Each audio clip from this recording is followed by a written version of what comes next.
Dear students, welcome to the next lesson of chapter coordinate geometry.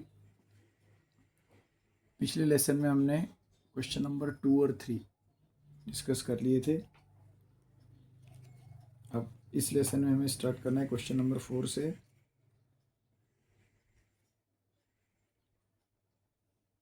Question number 3 में हमने किया था determine if the points are collinear. तीन points के coordinate वहाँ पर दिए थे, कोलिनियर हैं या नहीं. उसका हमने कंसेप्ट देखा था कि तीन पॉइंट्स हैं, हम तीनों को नाम दे देते हैं ए बी और सी, और हम तीन डिस्टेंसेस कैलकुलेट करते हैं ए बी बी सी और ए सी. इन तीनों में से एक डिस्टेंस जो सबसे बड़ी वाली होगी उसको छोड़ देंगे और जो दोनों छोटी वाली होंगी उनको प्लस करके देखेंगे. उन दोनों का सम अगर सबसे बड़ी वाली डिस्टेंस के इक्वल आ जाता है तो हम आंसर लिखते हैं yes they are collinear. If A B plus B C equal to A C, ऐसा भी हो सकता है कि A B plus A C B C के इक्वल आ जाए.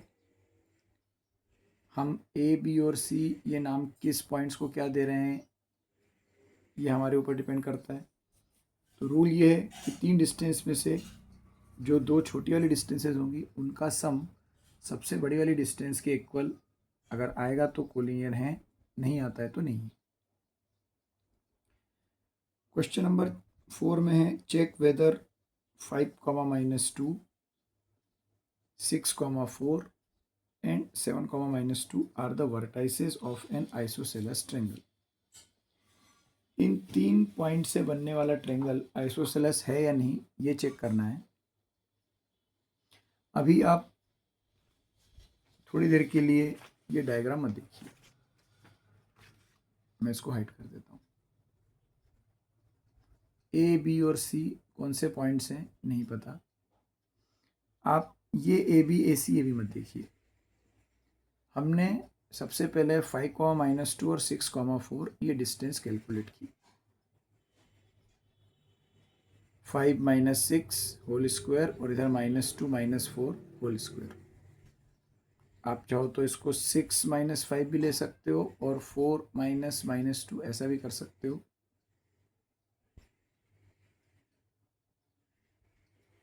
जहाँ भी x और y कोऑर्डिनेट में से कोई एक पॉजिटिव और एक नेगेटिव होता है, जैसे x के तो दोनों ही पॉजिटिव थे लेकिन y में एक नेगेटिव एक पॉजिटिव होता है, उस सिचुएशन में मेरी ये प्रैक्टिस है कि मैं हमेशा इस पॉजिटिव वाले को बाद में लिखता हूँ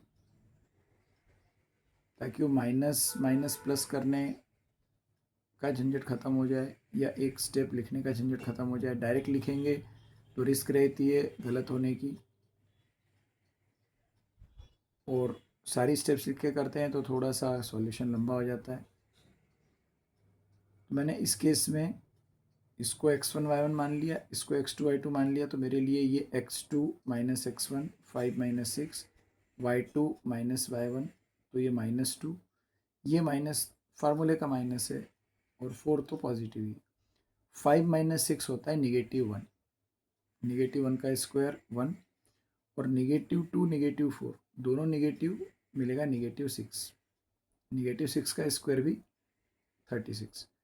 1 + 36 √37 यूनिट्स. 5, -2 और 6, 4 की डिस्टेंस आ गई √37 यूनिट्स. अब हम डिस्टेंस कैलकुलेट करेंगे ये सेकंड पॉइंट और थर्ड पॉइंट 6 4 7 -2. यहाँ भी वही है 4 पॉजिटिव और ये 2 नेगेटिव. तो मैं फिर से इसको इस वाले पॉइंट को x2 y2 मानूंगा, इसको x1 - y मानूंगा.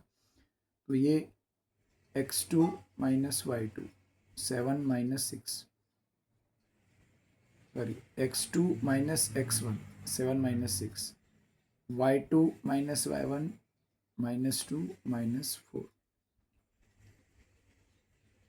इन दोनों में मैंने इसको x2 माना था और इन दोनों में मैंने इसको x2 माना है. दोनों बार मैंने इसको x1 माना है ताकि ये मुझे -2 -4. दोनों नंबर निगेटिव होने से कोई प्रॉब्लम नहीं है, आंसर भी निगेटिव आ जाता है और उसका स्क्वायर फिर पॉजिटिव हो जाएगा. 7 - 6 का होल स्क्वायर करूँगा तो 1 मिलेगा. -2 -4 अगेन -6, उसका स्क्वायर 36। ये भी √37 आया था, ये भी √37 आया। अगर तीसरी डिस्टेंस भी √37 आ जाएगी तो ट्रायंगल इक्विलेटरल हो जाएगा। अगर तीसरी डिस्टेंस अलग आती है तो ट्रायंगल आइसोसेलेस हो जाएगा। और जब तीनों ही डिस्टेंस अलग अलग आती है तो ट्रायंगल स्केलन हो जाएगा। तीनों इक्वल आएंगी तब भी हम, क्वेश्चन है कि आइसोसेलेस है या नहीं, तब भी हम लिखेंगे नो। तीनों अलग अलग आएंगी तो इसका मतलब ट्रायंगल स्केलन है, तब भी हम लिखेंगे कि no, it is not an isosceles triangle. अभी ये दो तो इक्वल आ गई हैं। अब तीसरी डिस्टेंस चेक करना है, 5, -2 और 7, -2। अब इन दोनों में ये भी निगेटिव, ये भी निगेटिव है। अब आपके ऊपर है कि आप किसको ये लेते हो। इसमें x7 है, इसमें x5 है, दोनों ही पॉजिटिव हैं। अगर मैं इसको x2y2 लेता हूँ, इसको x1y1 लेता हूँ, तो ये 7 - 5 हो जाएगा। जब हमारे पास चॉइस है तो हमेशा कोशिश करते हैं कि बड़े नंबर से छोटा नंबर माइनस हो रहा है ऐसा दिखे। यहाँ पर x2 - x1, 7 - 5 स्क्वायर। अब यहाँ दोनों ही निगेटिव हैं। ये जो एक स्टेप है, ये -2, फिर माइनस, ये जो हमारा फार्मूला माइनस रहता है, तो y2 भी निगेटिव है, y1 भी निगेटिव है, और ये वाला माइनस बीच में जो फार्मूला होता है, तो y2 - y1 होल स्क्वायर। तो यहाँ पर एक छोटा ब्रैकेट लगाना पड़ेगा, बाहर एक बड़ा ब्रैकेट लगाना पड़ेगा, यूज़ करना पड़ेगा। अब नेक्स्ट स्टेप में ये माइनस माइनस प्लस, तो यहाँ पर हम इसको कर देंगे 7 - 5 हो जाएगा 2 का स्क्वायर, और ये -2 और +2। अगली स्टेप में इसको माइनस माइनस प्लस कर देंगे। अब ये -2 + 2 हो जाएगा 0। 2 भी निगेटिव भी 2 है, पॉजिटिव भी 2 है, आंसर हो गया 0। इस 2 का स्क्वायर 4, 0 का स्क्वायर 0, तो ये आ गया √4। √4 की वैल्यू 2। तो दो डिस्टेंसेस आई थी, √37 और यहाँ पर आ गया 2। इट मीन्स आंसर तो हो गया यस। अगर आप ये डायग्राम नहीं भी बनाते हो, इनको कुछ भी नाम नहीं भी देते हो, तब भी सिर्फ इस कैलकुलेशन से ये पता चल जाएगा कि ट्रायंगल आइसोसेलेस है या नहीं। अब नॉर्मली हम पॉइंट्स को कुछ नाम देते हैं, PQR दें, LMN दें, ABCD कुछ भी दें, जिससे डिस्टेंस रिप्रेजेंट करने में इजी हो जाता है कि ये कौन सी डिस्टेंस है। तो मैंने अगर ट्रायंगल पहले ही बना लिया इस तरह से, और यहाँ पर मैंने लिख दिया ABC, BC हो गया इस आइसोसेलेस ट्रायंगल का बेस। तो यहाँ पर ये जो पॉइंट है वर्टेक्स ऊपर वाला, साइड्स कौन सी इक्वल है, AB, और मैं ये दो साइड्स को इक्वल रिप्रेजेंट कर रहा हूँ, AB और AC। मैंने नॉमेनक्लेचर पहले ही कर दिया है, ABC। मेरे लिए AB और AC इक्वल हैं, तो यहाँ पर इक्वल कौन सी आ रही हैं, ये दोनों। 6, 4 की इसके साथ डिस्टेंस और 6, 4 की इसके साथ डिस्टेंस, तो ये दोनों में कॉमन है। तो अब यहाँ पर लिखना पड़ेगा 6, 4। अगर मैं डायग्राम बनाता हूँ तो 6, 4 ये वाला पॉइंट है, और ये जो बेस है इसके दोनों वर्टेक्स, तो फर्स्ट पॉइंट यहाँ पे आएगा, थर्ड पॉइंट यहाँ पे आएगा, और ये जो बीच वाला पॉइंट है ये यहाँ पे जाएगा। अगर आपने पहले से कोऑर्डिनेट लिख दिए, यहाँ पर लिख दिया 5, -2, यहाँ पर लिख दिया, इसको A मान लिया, इसको B मान लिया, इसको C मान लिया, तो उसके हिसाब से आपका डायग्राम और सॉल्यूशन मैच नहीं करेगा। अगर आप यहाँ 5, -2 लिखते हो और 6, 4 यहाँ पर लिखते हो, तो फिर ये डिस्टेंस BA और BC ये इक्वल होंगी, फिर इसका नाम BC हो जाएगा।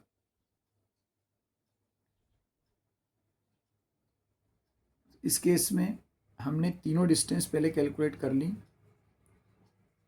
उसके बाद हमने डिसाइड किया कि किस किस पॉइंट को कौन सा नाम देना है।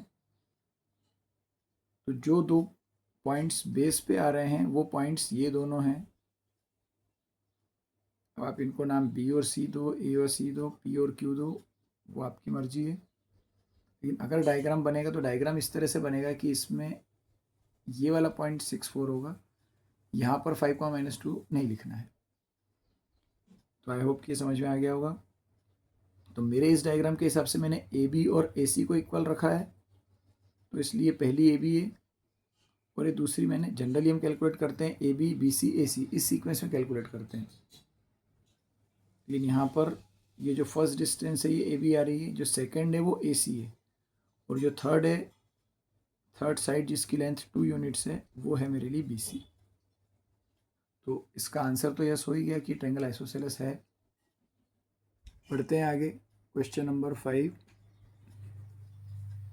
इसमें कुछ बहुत लंबा सा सेंटेंस लिखा है बुक में।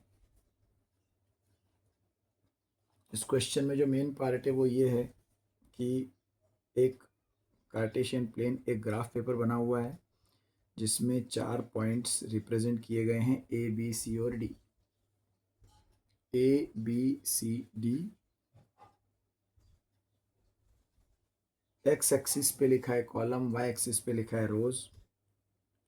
रोज और कॉलम के हिसाब से इन पॉइंट्स के क्वेश्चन ये है, चंपा आस चमेली don't you think A B C D is a square. पूरी बात का सार ये है कि ये स्क्वायर है या नहीं, ये चीज़ चेक करना है। जैसे पिछले क्वेश्चन में चेक किया था ट्रायंगल आइसोसेलेस है या नहीं। कोई भी क्वाड्रिलेटरल के स्क्वायर होने के लिए कंडीशन क्या है कि चारों साइड इक्वल होनी चाहिए, पहली चीज़। लेकिन चारों साइड इक्वल हो जाने से स्क्वायर है ये प्रूफ नहीं होता, क्योंकि चारों साइड स्क्वायर तो रोम्बस, जो चारों साइड इक्वल तो रोम्बस में भी होती है। अब रोम्बस में और स्क्वायर में एक डिफरेंस है, रोम्बस में डायगोनल इक्वल नहीं होते हैं, एक डायगोनल छोटा होता है एक बड़ा होता है। स्क्वायर के दोनों डायगोनल भी इक्वल होते हैं। तो ये जो क्वाड्रिलेटरल बन रहा है इस क्वेश्चन में ए बी सी डी, ये स्क्वायर है कि नहीं ये चेक करने के लिए 6 बार डिस्टेंस फार्मूला यूज़ करना पड़ेगा। A B B C C D D A, ये 4 डिस्टेंसेस कैलकुलेट करनी पड़ेंगी। अगर ये चारों इक्वल आती हैं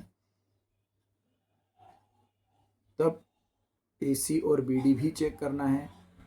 ए सी और बी डी भी आपस में इक्वल आते हैं तो आंसर होगा yes it is a square. A C और बी डी अलग अलग आते हैं तो आंसर हो जाएगा no it is not a square. फिर उसके बाद अगर कोई क्वेश्चन है कि फिर ये क्या है, तो answer will be it is a rhombus. और अगर A B B C C D D A ही इक्वल नहीं आते हैं, ये चारों डिस्टेंसर अगर सेम नहीं आते हैं, तो फिर स्क्वायर होना तो बहुत दूर की बात है, फिर वो रोम्बस भी नहीं बनेगा। तो इस डायग्राम के हिसाब से सबसे पहले हमें इन चारों पॉइंट्स के कोऑर्डिनेट कैलकुलेट करने हैं, मीन्स आइडेंटिफाई करने हैं। तो ए के कोऑर्डिनेट आपको मिलेंगे 3,4, अगर आप बुक में देखोगे तो। बी के कोऑर्डिनेट मिलेंगे 6,7, सी के कोऑर्डिनेट मिलेंगे 9,4 और डी के कोऑर्डिनेट मिलेंगे 6,1। इसके पहले जो भी हमने 4 क्वेश्चन किए उनमें कोऑर्डिनेट डायरेक्टली दिए हुए थे, हमने डिस्टेंस फार्मूले से सिर्फ कैलकुलेशंस किए हैं। अब यहाँ पर एक ग्राफ पेपर छाप के दे दिया, और तो आपको कोऑर्डिनेट ज्योमेट्री का भी नॉलेज इसमें इनकॉर्पोरेट करना पड़ेगा, उसको भी अप्लाई करना पड़ेगा। तो पहले कोऑर्डिनेट्स हमको आइडेंटिफाई करने हैं, उसके बाद फिर चेक करना है। अब हम एक एक करके इनकी डिस्टेंसेस कैलकुलेट करेंगे। ए बी, ए और बी के बीच की distance means length of the side A B, x1 y1। अब इसमें तो सब पॉजिटिव ही हैं, सारे कोऑर्डिनेट पॉजिटिव हैं। आपकी मर्जी, आपको किसको x1 y1 लेना है, किसको x2 y2 लेना है। मुझे यहाँ पर b में x कोऑर्डिनेट भी बड़ा दिख रहा है, y कोऑर्डिनेट भी बड़ा दिख रहा है, तो मैं इसको x2 y2 लूँगा, इसको x1 y1 लूँगा। 6 - 3 7 - 4, ये भी 3 3 का स्क्वायर 9, ये भी 3 3 का स्क्वायर 9 9 + 9 √18, और √18 का फैक्टराइजेशन सॉल्व करोगे तो आपको मिलेगा 3√2। इसके बाद कैलकुलेट करेंगे बी सी, 6 7 और 9 4, इनके बीच की डिस्टेंस। अगेन 6 से बड़ा है 9, लेकिन 7 से छोटा है 4। एक पॉजिटिव एक नेगेटिव मिलना ही है, आपको जिसमें से माइनस करना है। बी सी में 9 - 6 और 4 - 7, 9 - 6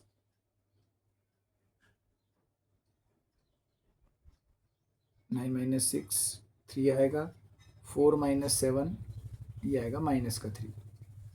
-3 का भी स्क्वायर तो 9 ही आना है। 9 + 9 √18, ये भी आ गया 3√2। अब CD 9461, इसमें इसके दोनों कोऑर्डिनेट बड़े हैं। अब मैं C और D में से इसको x1 y1 मानूंगा, इसको x2 y2 मानूंगा। x2 minus x1, y2 minus y1, 9 minus 6, 4 minus 1, 9 minus 6 हो गया, और ये 4 माइनस 1 हो गया। 9 माइनस 6, 4 माइनस 1, अगेन 3 का स्क्वायर 9, 3 का square 9, root 18, 3 root 2। AB BC CD तीनों डिस्टेंस 3 रूट 2 आई। AB BC CD 3 root 2। अब चेक करना है D और A। 6 1 3 4।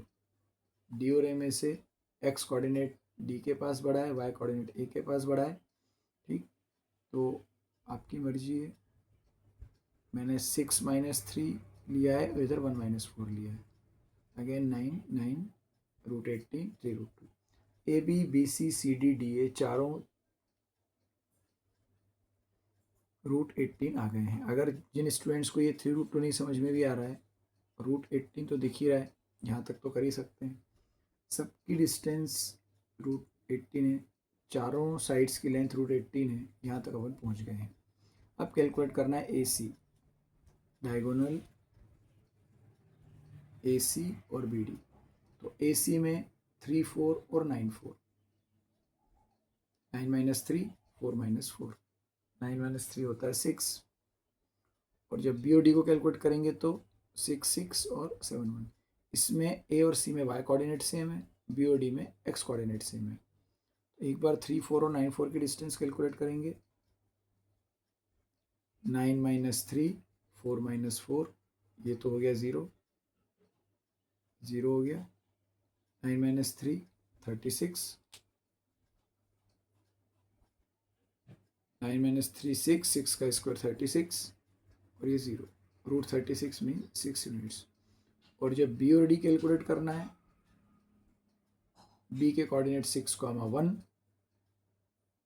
और D के 6, 7। यहाँ पर दोनों के x कोऑर्डिनेट सेम है। 6 माइनस 6 0, 0 का स्क्वायर 0, 7 माइनस 1 6, 6 का स्क्वायर 36। तो चारों साइड्स की लेंथ इक्वल आई, दोनों डायगोनल की लेंथ इक्वल आई, तो आंसर हो गया yes, ABCD is a square. अब इसमें चंपा और चमेली जैसे दो फ्रेंड्स के नाम दिए थे। चंपा ने बोला चमेली को कि ये स्क्वायर है, चेक करना है कि चमेली ने बोला नहीं मुझे तो ऐसा नहीं लगता, चमेली डिसएग्रीज। दोनों में से कौन करेक्ट है? मेन क्वेश्चन यहाँ तक खत्म हो गया।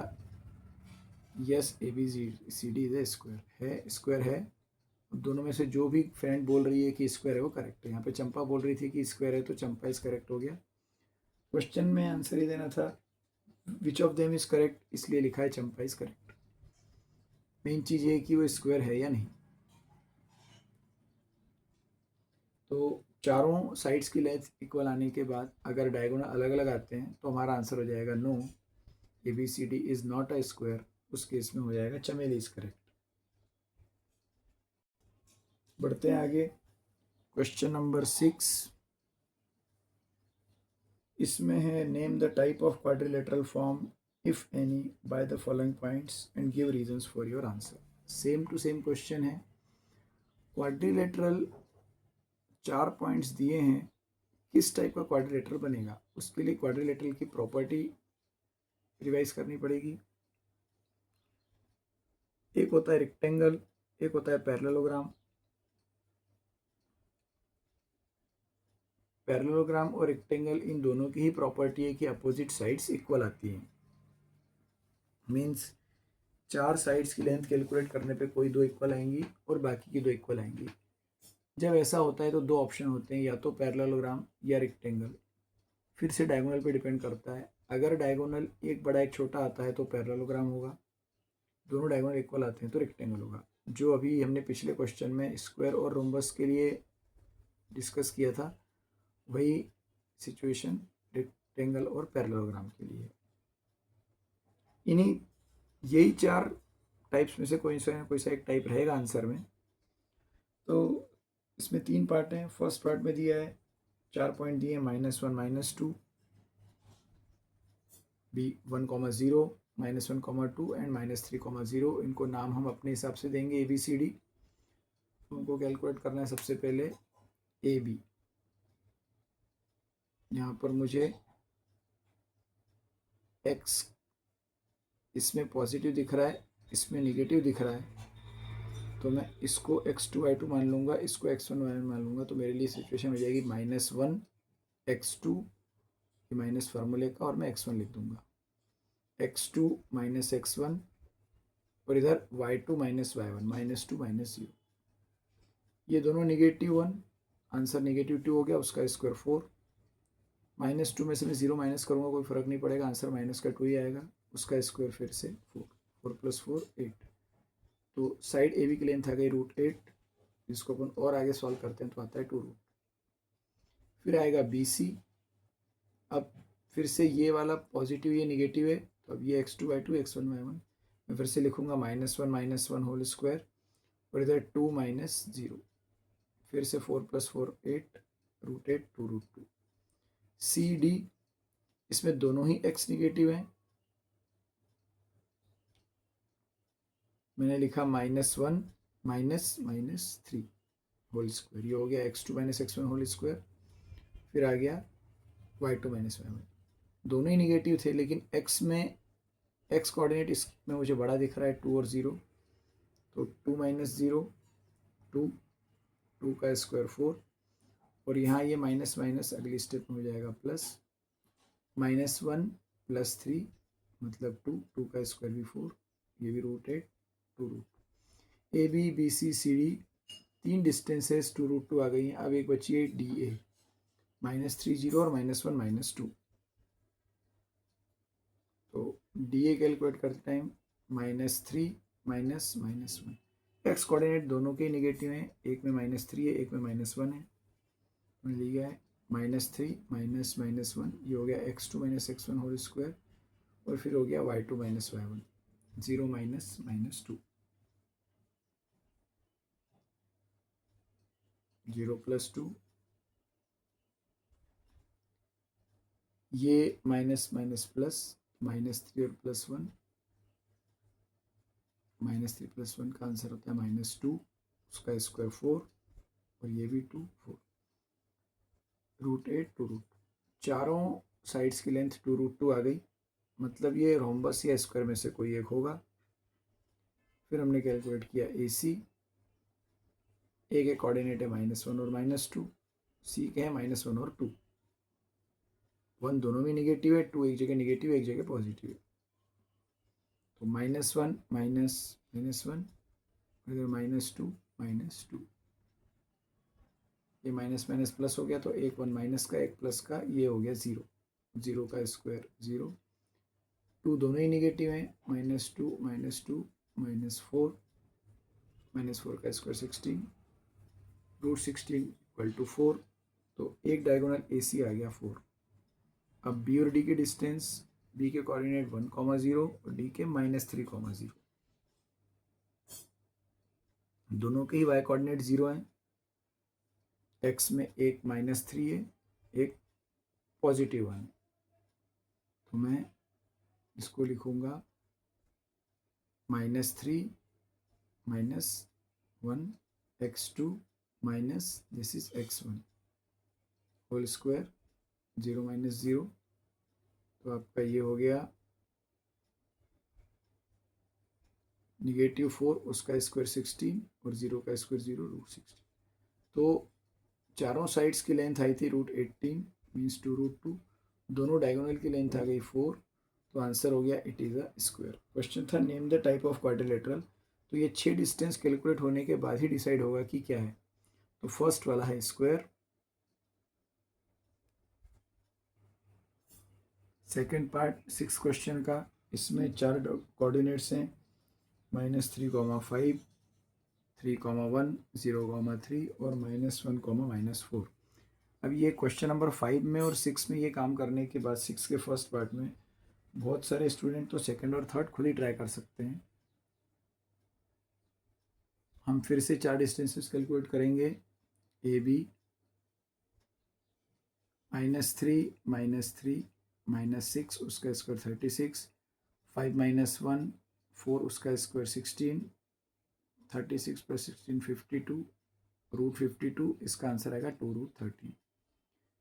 बी और सी 3 1 0 3, 3 - 0 1 - 3, 3 - 0 3 होता है, 3 का स्क्वायर 9, ये -2 का स्क्वायर 4, ये आ गया √13। एक वैल्यू आई 2√13, एक वैल्यू आ गई √13। अब सी और डी 0 3 और -1 -4। अब इसमें -1 -0 और -4 -3। -1 -0 मतलब -1 उसका स्क्वायर 1, -4 -3 उसका आंसर -7 और उसका स्क्वायर 49। तो ये आ गया √50, जो आ गया 5√2। एक आया 2√13, एक आया √13, एक आ गया 5√2। A B B C C D. अब हमें कैलकुलेट करना है डी ए। डी के कोऑर्डिनेट -1 और -4 और ए के -3 और 5। -1 -3 और वाई कोऑर्डिनेट में -4 -5। ये माइनस माइनस प्लस, -1 + 3 होता है 2, 2 का स्क्वायर 4, दोनों निगेटिव, -4 -5 -9 हो जाएगा, उसका स्क्वायर 81 √85। अब एक डिस्टेंस 2√3, एक डिस्टेंस 2√13, एक डिस्टेंस √13, एक डिस्टेंस √50 मतलब 5√2 और एक डिस्टेंस √85। तो इसमें क्वेश्चन है था name the type of quadrilateral if any. इस सिचुएशन में आंसर है कि इस क्वाड्रिलेटरल का कोई नाम नहीं है, चारों ही साइड्स अलग अलग हैं, तो इस पर्टिकुलर क्वाड्रिलेटरल का कोई नाम नहीं है। नो क्वाड्रिलेटरल लिखा है मतलब it is just a quadrilateral. इसमें कोई प्रॉपर्टी नहीं है कि कोई साइड किसी के इक्वल, कोई डायगोनल किसी के इक्वल, कुछ नहीं। इसलिए हम इसमें लिखना पड़ेगा कि no, it has no name. Third में जो 6 के थर्ड में जो 4 पॉइंट्स दिए हैं 4 5 7 6 4 3 एंड 1 2। सबसे पहले ए बी कैलकुलेट करेंगे। 7 - 4 6 - 5, ये 3, 3 का स्क्वायर 9, ये 1, 1 का स्क्वायर 1, ये आ गया √10। बी सी 7 - 4 6 - 3, 7 - 4 भी 3 होता है, 6 - 3 भी 3 होता है, दोनों का स्क्वायर 9, 9 + 9 √18, ये √10 था, ये √18 आ गया, 3√2।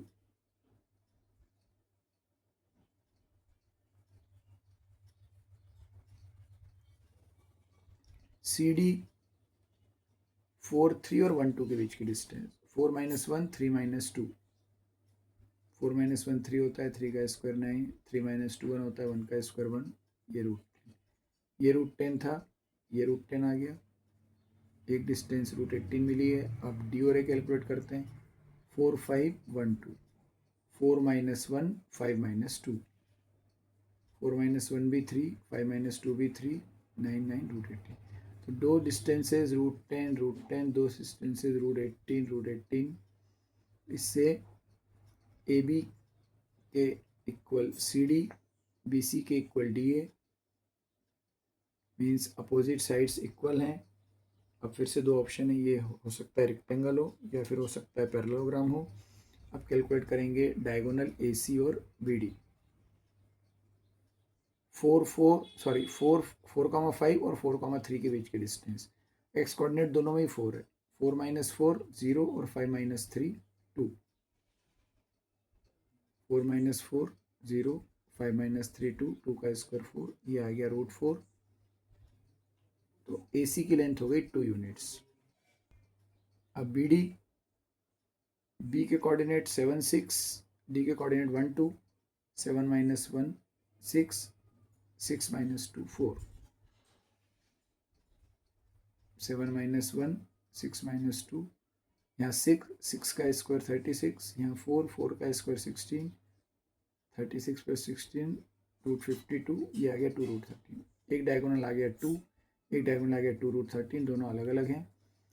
अपोजिट साइड्स की लेंथ इक्वल, डायगोनल दोनों अलग अलग, तो आंसर में मैं लिखूंगा it is a parallelogram. Parallelogram में A B C D equal, B C और ए डी भी इक्वल, लेकिन आप डायगोनल जब ड्रॉ करोगे तो एक डायगोनल छोटा आएगा और एक डायगोनल बड़ा आएगा। मेरे इस क्वेश्चन के हिसाब से ये है 2, ए सी है 2, बी डी है 2√13, तो इसके हिसाब से मैं इस क्वेश्चन के अकॉर्डिंगली अगर ड्रॉ करता हूँ तो ए और सी वो पॉइंट होंगे जिनको कनेक्ट करने वाला डायगोनल छोटा होगा, और बी और डी दिख भी रहा है यहाँ पर कि ये बी डी बड़ा है, इसकी लेंथ बड़ी है। तो इस वीडियो में हमने क्वेश्चन नंबर 4, 5 और 6 डिस्कस किए। इस एक्सरसाइज के आगे क्वेश्चन हम आगे के लेसन में करेंगे। मिलते हैं अगले लेसन में। Thank you.